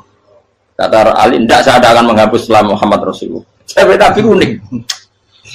Hapus gak populi, masih aku hapus aku tetap Rasulullah. Tulisan wajib. Jadi Nabi ya relax saja. Tapi Ali katanya, fawwama ana bimakhihi abadan. Saya tidak akan menghapus tulisan itu selamanya. Kata Nabi, benar gelem hapus. Tanganku didono, aku sing hapus. Nabi kan umi tidak bisa baca terus. Tangannya Nabi sendiri yang dilewatkan Ali ke tulisan itu sehingga terhapus. Nabi ya relax. Wong tulisan aku lagi tulis Rasulullah tetap Rasulullah. Nabi masih relax. Terus perjanjian kedua, kalau ada orang kafir Quraisy masuk Islam harus dikembalikan karena berarti keluar dari habitat. Tapi kalau sudah Islam kok masuk kafir lagi harus dibiarkan karena berarti kembali ke habitat. Nabi bilang ya nggak masalah. Semua perjanjian itu merugikan Islam. Itu secara fikih pasti salah. Akhirnya Umar itu protesnya keras sekali. Ya Rasulullah, apa engkau masih Nabi? Utakai senang. Apa engkau masih Nabi? Dan Nabi saya santai bala ya saya masih Nabi. Tapi kenapa kamu hinakan kita dan memberikan kehormatan pada orang-orang kafir itu? Jawabnya kan Nabi lucu. Ya agama itu kayak pangeran. Masih aku perjanjian yang ngono kok pangeran sing angkat agama iki tenang wae. Perjanjian gue menusuk gampang. Jadi Nabi itu sange imannya Allah tetap yu'izzu hadzal-din. Allah pasti memuliakan ini agama. Apapun perjanjian yang diciptakan manusia. Makanya bapak saya, Mbah Mun, guru saya itu ngaram-ngaram tenan mikir Islam. Islam mbok pikir haram, ono sing duwe. Ben ngono. Dunia rusak kok apa ben tetep Islam ku mulya. Rasa mbok pikir wis keliru-keliru lah perjanjiane dunia keliru lah. Lu coba Uni Soviet kayak apa hegemoninya? Kayak apa kuatnya Uni Soviet? 100 tahun mengkooptasi Uzbek, Tajikistan dan tapi apa bisa menghilangkan keimannya orang Uzbek Ceknya? Ketika Uni Soviet bubar langsung malah negara-negara itu jadi persemakmuran yang negara apa? Indonesia kayak apa? Dikooptasi PKI, dijajah Londo 350. Mbah Soleh Darat alim zaman Londo, buyut-buyutku alim zaman Londo. Iku semondok Mekah ya alim. Zaman PKI ada wong alim. Saiki ayo zaman Islam Nusantara apa ono sing alim kaya. Jadi Islam menarik zaman wis di regani negara, zaman di negari negara terus mul. Karena ini agama milik Allah. Punya ketahanan yang luar biasa. Semuanya dari Nabi tentang kayak perjanjian salah lamar. Enggak apa-apa. Inna wa ta'ala a'azza hadati. Inna wa ta'ala la yudhi'u dinahu wa la yudhi'u. Pokoknya pangeran bakal ngembar agamanya orang masalah perjanjian keliru lah. Perjanjian ketiga itu semuanya merugikan Islam. Tapi apa kata Abu Bakar ketika protes Nabi gak dijawab? Datang ke Abu Bakar. Menurut kamu gimana? Jawab Abu Bakar lucu. Makanya ini menunjukkan makanya kenapa ahli sunnah berkeyakinan Abdul Sahabat itu siapa? Abu Bakar. Jawab Abu Bakar. Wes samar. Perjanjiannya keliru lah. Wes keliru lah. Kita geremeng-geremeng santai geremeng. Tapi la tadkhul bainahu wa baina habib. Kamu jangan masuk wilayah yang itu hubungannya orang yang terkasih sama kekasihnya. Wes gak masuk akal lah sebenarnya menengah ini. Ya sehingga ya sudah Allah punya. Ternyata nah perjanjian keempat ini yang agak Nabi hanya minta gini toh. Itu saya turuti semua, tapi saya minta satu hal kata Nabi. Bolehkan diskusi tentang Islam terbuka. Makanya diskusi terbuka itu baru kata Nabi. Jangan larang orang mendiskusikan Islam. Itu dok mintanya. Oke dari Suel, diskusi wae pikirannya Suel kan diskusi wae. Enggak masuk Islam, diskusi. Jangan larang orang yang membicarakan Islam secara terbuka. Ada kata terbuka dari Suel, oke, nggak masalah. Itu cok, yang itu pun nggak jelas menentukan Islam apa, enggak. Akhirnya apa yang terjadi? Darun Nadwa, tempat-tempat pertemuan, jorosan ini gerdu, gedung parlemen, semuanya itu diskusi. Saja nih Muhammad itu sopot, konsep Islam itu, dan semua yang cerdas juga. Saja nih benar Muhammad. Membawa tuh banyak giok tenan. Banyak giok tenan waktu kok di. Terus nak Yahudi ora bener bisa, Nasrani ora bener pengiran atau. Wah diskusi. Sesuai hasil diskusi sepakat. Jadi tetap bener Muhammad. Ini bener Muhammad. Akhirnya hasil diskusi itu akhirnya mereka membatalkan perjanjiannya sendiri. Perkara baru kayak apa? Malah Nabi ketika balik di Medina, Umar sempat protes yang dalam. Oke ya Rasulullah, saya terima konsep Anda, tapi saya menyisakan satu pertanyaan. Jadi jenengan ini ada ayat yang nurjuna la tadkhulunal masjidal harama insyaallahu aminina muhalliqina ru'usakum. Lah kok nyatane ra sido mlebu Mekah, malah kita terusir kembali lagi ke Madinah. Iku Nabi yang agak lucu ngendikan. Mar, ning ayat iku ra gak ono taune. Apa ono ayat iku taun iki sing ngatek taun iki ra kuwe. Dari Nabi yo ora ono taune. Orang tahu nih, gue tahu di TV kan kira-kira. Ayat itu kan kalau tahu nih, kemarin saya kira nafsiri tahun ini. Mau suatu saat kamu akan masuk Masjidil Haram. Tapi kan gak orang tahu deh. Apa di ayat itu ada tahunnya Umar dan Allah bilang tahun ini ya enggak ya sudah kalau nggak ada tahunnya ya, pokoknya mesti kapan-kapan terjadi. Tapi rasa itu. Kalau suka rugen kan gak orang tahu nih orang tahu. Mau aku tuh nggak suka tapi tampung tahu. Usah suwi. Nah, akhirnya apa yang terjadi? Ada diskusi masif di Mekah. Setiap yang cerdas, setiap Nabi tanya, Abu Sufyan siapa? Nabi mau komentar gini, sama siapa teksnya? Misluhu la yajhalul Islam. Kalau Islam sudah didiskusikan, otak secerdas Ikrimah bin Abi Jahal, secerdas pasti tidak bodoh tentang Islam. Maknanya pasti akal yang waras memilih Islam. Wah, akhirnya Islam jadi masif.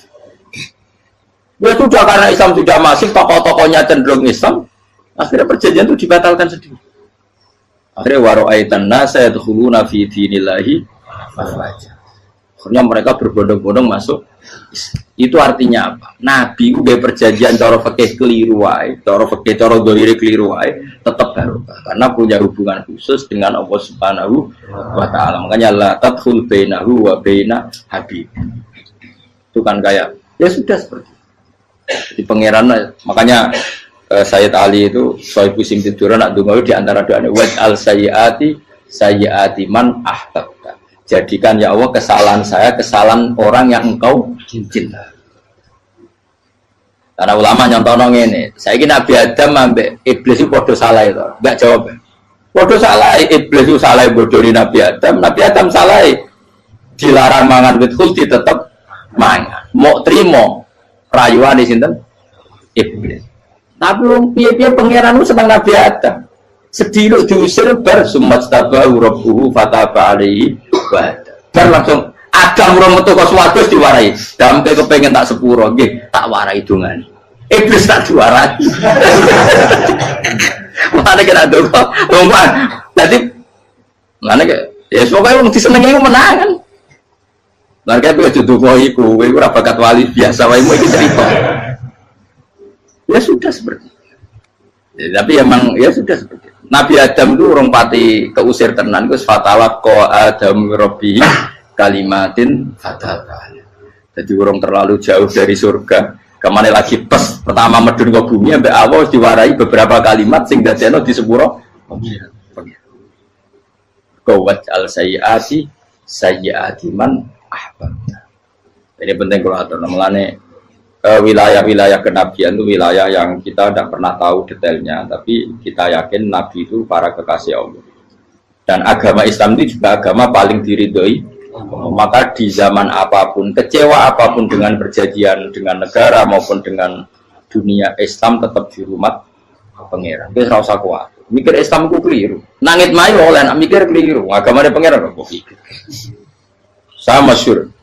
Sayyidina Umar itu kan khalifah paling sukses masalah futuhat. Di masalah apa? Futuhat. Dan Ibnu Umar setiap jalan-jalan itu dibully sama orang-orang.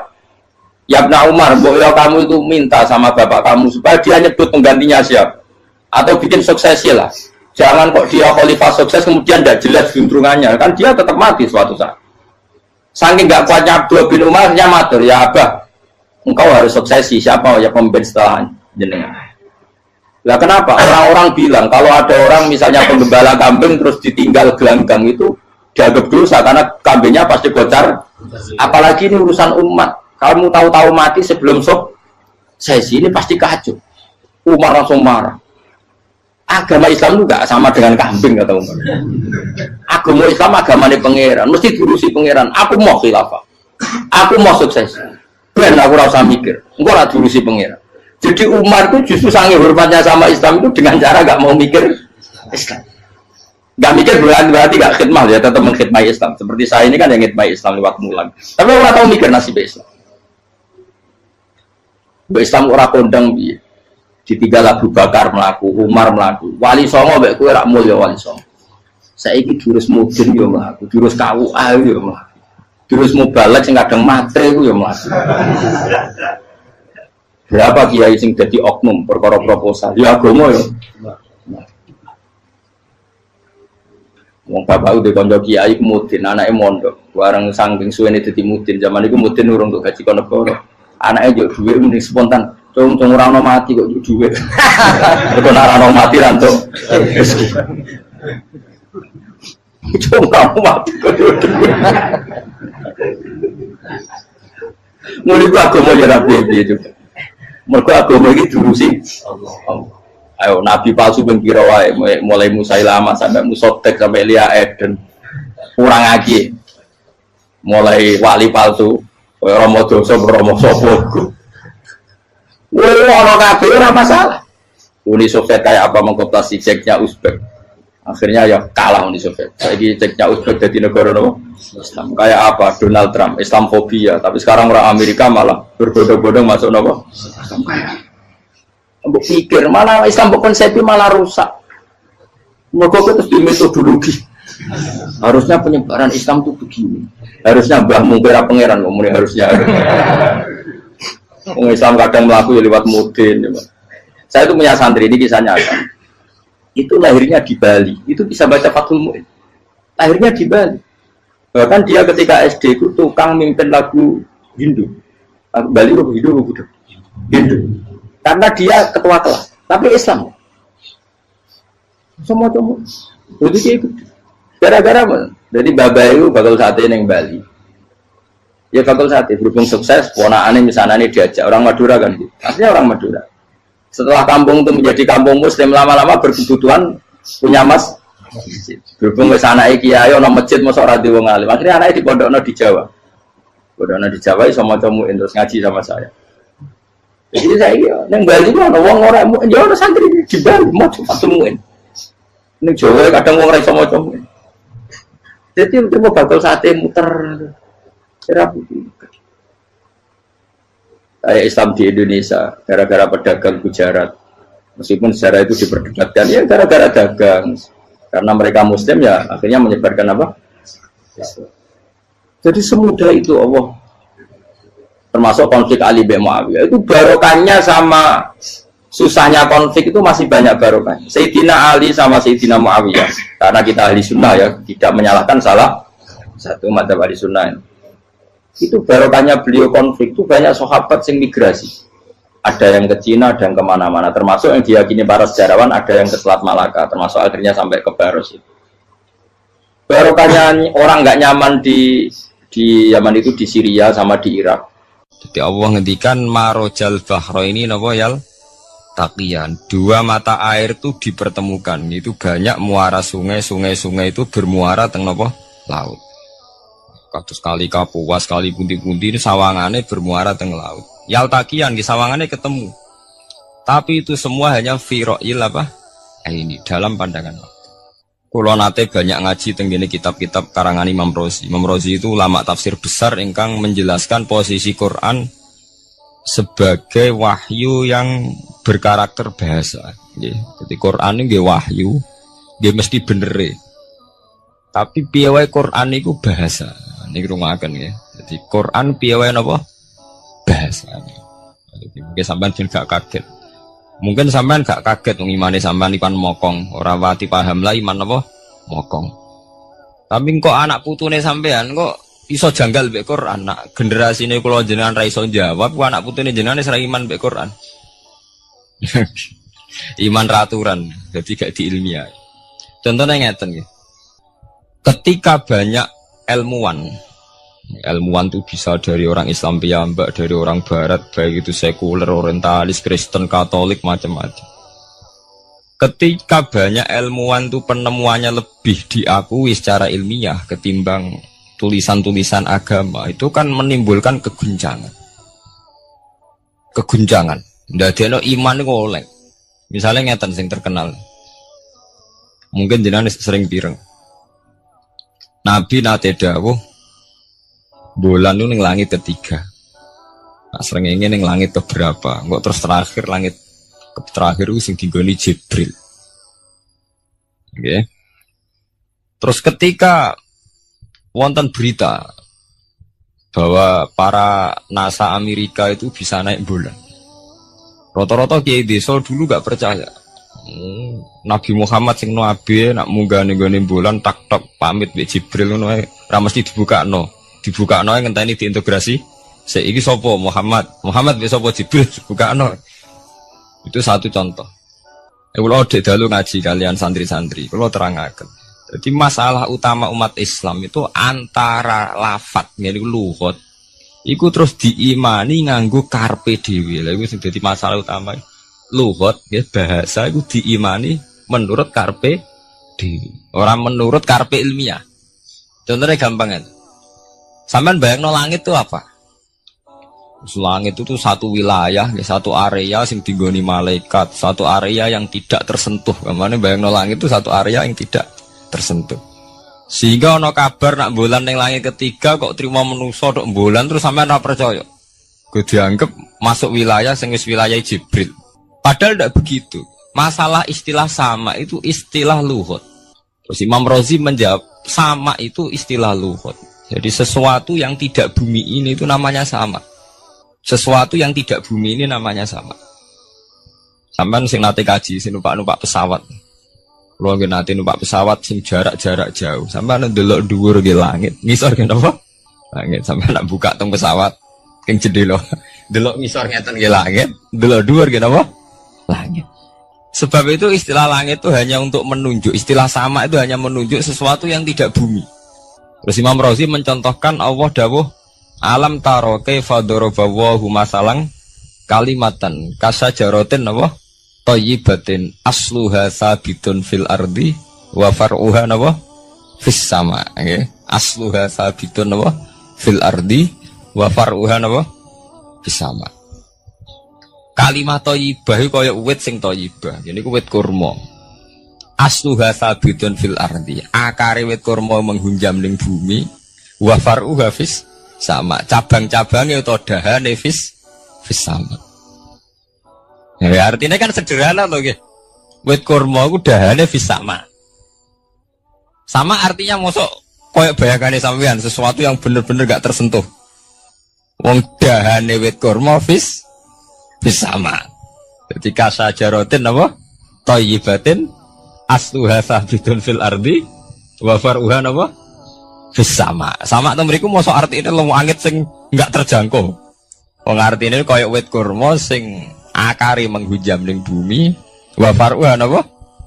Fis sama. Dahan-dahane utawa cabange fis sama. Sebab itu istilah sama tenggene Quran itu menunjuk satu arti yang tidak bumi. Nah, sampean delok teng munjid, teng kamus-kamus mutlakul uluwi, sesuatu yang atas itu sama. Paham gitu? Sebab itu ketika ditemukan, nah ini kalau cerita astronomi, ini iman itu dibaringi mbek ilmu. Nak cara ilmu falak, cara ilmu astronomi, bumi itu kan berputar.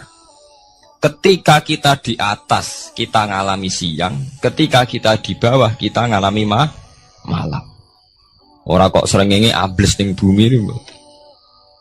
Lah nek srengenge ambles ning bumi logikane kan mboten masuk akal. Mergo srengenge luwih gede, mosok iso ketelan barang sing luwih cilik. Nah, tapi kenapa istilah-istilahnya kok hatta idza balagha maghribas syamsi wajadaha taghrubu fi ainin hamiatin. Nak wis wayahe sore, ben delok srengenge sawangane ya surup ning mata air. Gua anggar sore sampai delok nang gunung, ya. Nak sore sampai teng gunung, sampai delok srengenge sawangane ambles teng laut. Wajadaha taghrubu fi ainin hamiyah. Lah itu jalan keluarnya apa ya? Kayak Imam Suyuti ini fi ra'yil aini sawangane. Jadi piye wae Quran itu pakai lugat, tapi balik ning istilah sawangane. Jadi Quran itu tidak mesti memutuskan sesuatu itu sak mestine. Sawangane firoil ain. Ya podo kaya air tawar ambek air asin. Sawangane ketemu nyatane keudek-udek. Wong sangka sungai mengalir ke laut. Tapi sawangane Allah tetap bikin karakter masing-masing. Dan keduanya tetap sesuai dengan karakter masing-masing. Jadi ahli fisika nu paham betul. Benda mbok adu kaya apa tetap mereka bawa ciri masing-masing. Kok kabeh nggawa gene masing-masing. Berarti ketemu sawangane tok hakikate ndak pernah mau napa? Ketemu. Ini jenenge firoil. Sebab itu banyak ayat-ayat yang terjawab oleh teori firoil ini. Jadi niku sawangane. Jadi niku masalah-masalah ilmiah yang bisa menjawab beberapa kejanggalan nggih. Yes. Beberapa kejanggalan dohirin nas agama. Sampeyan kudu paham ngono. Mergi banyak sekarang misalnya kayak manusia itu ketika bisa deteksi janin, ahli dokter kandungan lewat macam-macam peralatan itu, nggih, USG macam-macam, mak saged ngerti janin itu lanang atau wedok. Nah, di segi kuno ada 5 perkara sing roh apa tok, kapan udan, kapan wong mati, terus sing ning jero kandungane wong wedok lanang apa wedok sing roh Allah tok. Kiai kuno ngoten. Tapi sakniki wong paling percaya urusan mati tok. Urusan udan secara falak, secara astronomi sangat dideteksi itu. Wong falak itu bisa ngerti iki musim rendeng, musim ketiga. Pergerakan angin sampai ndelok ning perkaryaan cuaca rata-rata bener. Nggih betul. Musim angin, musim hujan, musim kering. Secara ilmiah gini ku wau, wong gini ku wau. Setelah kita nentukan ora ana lanang wedok ning gone kandungan wedok manusa roh sing roh apa tok. Sing mari keliru sampean nentokno. lanang wedok. Wong Allah mau dawuh wa ya'lamu ma fil arham. Hanya Allah yang tahu apa yang di rahim. Ma itu cara nahwu itu mubham. Ma itu tidak harus menunjuk laki atau perempuannya. Ma itu lafadz sing mubham. Apa saja, ya kan bisa terkait nasib, ya. Bisa terkait kesehatan, bisa terkait gennya normal ndak. Tapi tahu-tahu kita lewat perasaan kita piyambak nentokno wa ya'lamu fil arham lanang wedok. Itu ini bolak-balik mulai agama rusak itu tadi. Sesuatu buat makna ini menurut karepem dewi. Iwak tunggale Allah dawuh wa ma min dabatin fil ardi illa ala wahin apa rizqa kabeh sing gremeng ing bumi Allah nanggung rezeki ini. Cara Allah mulai ambekan ya rezeki sampean ngirup oksigen ya iwak akal-akalane sampean bang rezeki dhuwit. Sehingga ketika kira di dhuwit terus janggal jare wa ma min dabatin fil ardi illa ala rizqa apa aku ra di dhuwit ra di beras. Nah iku jenenge maknani Quran menurut karepe dhewe. Nah semaring rusak tatanan bolak-balik terus nuruti karepe dhewe. Niki durungaken sanget nggih. Jadi ada masalah-masalah agama. Sing tahu-tahu kita punya pengertian menurut karepe dhewe. Ngene ku wau, misale wonten dawuh wa ma min dabatin fil ardi ila ala wahiris koha asal jenenge dabah. Pokoke makhluk urip mesti dijatah rezeki masing-masing. Rezeki ku cara Allah nggih mulai ambekan udara, kesehatan, sampean gak diantem tsunami, gak diantem gempa niku rezeki. Tapi manusa di bayangan dhewe rezeki ya dhuwit. Duwe beras kathah. Nak panen kathah. Tapi manusa iku pengetahuane manusa mulane jare pangeran wa kanal insanu zaluman jahula. Manusa ujung-ujunge iku ya zalim ya bento. Jadi jahulan ora jahil itu maknane bento. Nak jahulan banget bentone. Lah kok mboten bento sepundi? Ketika sampean nganggep rezeki ku artine duwe akeh, pangeran ngelingno, duwe akeh kowe setruk yo ora iso nikmati. Ya sumpah. Nggih mboten. Ketika kowe bayangno rezeki ku beras akeh apa-apa akeh. Terus kowe kecelakaan utawa duwe penyakit-penyakit apa ya sumpah. Sebab itu Allah ngendikan masalah rezeki itu masalah potensi kecelakaan. Makanya Allah ngendikan teng surat Isra iku manusa oleh ngelingno nganggo teori potensi. Afa amintum ayakhsifa mikum janibal barri. Kok wong ngelingno kowe kok ning bumi ngerasa aman, iso wae ujug-ujug ana tsunami. Iso wae ujug-ujug ana gempa. Misalnya kayak saiki selamat, iso wae kapan-kapan ra selamat. Sampai tenggene surat Isra itu diulang-ulang. Afa amintum ayakhsifa bikum janibal barri aw yursila alaikum qasfam min khasifam bulan bal ini. Kowe kok ngerasa aman ning bumi, iso wae setiap saat kowe kena angin liung, kayak angin belitung. Kowe ujug-ujug kena macam-macam, kena tsunami, kena gempa. Lah teori ini yang sing dadekno manusa iku syukur. Sakjane kita umpama anut Quran iku urip ku ya gampang syukur tapi ya ora gampang kebablas. Manusa ora ngoten to nggih, numpak pesawat sawangane rawan kecelakaan. Nah dong-dong ning omah sawangane akeh slamet. Lah wong Aceh pas ning omah kabeh kena tsunami sedina 100.000 ludes. Nggih betul. Tapi manusa kedikte jahule bentone wow. Sawangane kecelakaan numpak pesawat. Numpak adam air sawangane kecelakaan. Nak ora sawangane selamat. Lah wong Aceh ning omah kabeh kena tsunami entek. Yang Jogja ning omah kabeh kena gempa 5.000 bablas. Iku jenenge jahula. Menurut saya akeh bentone. Begitu juga menyangkut hal-hal yang lain. Mulai Allah ngelingno. Ya tuh galerian sederenge era tsunami Aceh, sampean bayangno wong kerem ning laut nggih mboten. Saiki entek teori kerem ning laut. Lah wong Aceh ning darat kabeh. Mati nek kerem manusa bento. Yang saking bentone nyongkone jenenge kerem ngenteni ning laut. Pangeran ngelingno jare sapa? Tsunami ya, kerem tapi ning darat nggih mboten. Jadi pangeran ngelingno bolak-balik. Kalau nate ngaji teng Jogja ngoten. Manusa ku bento, saking bentone ku nak ngomong ya karepe dhewe. Mulane ketika Allah nurono inna wa la yastahi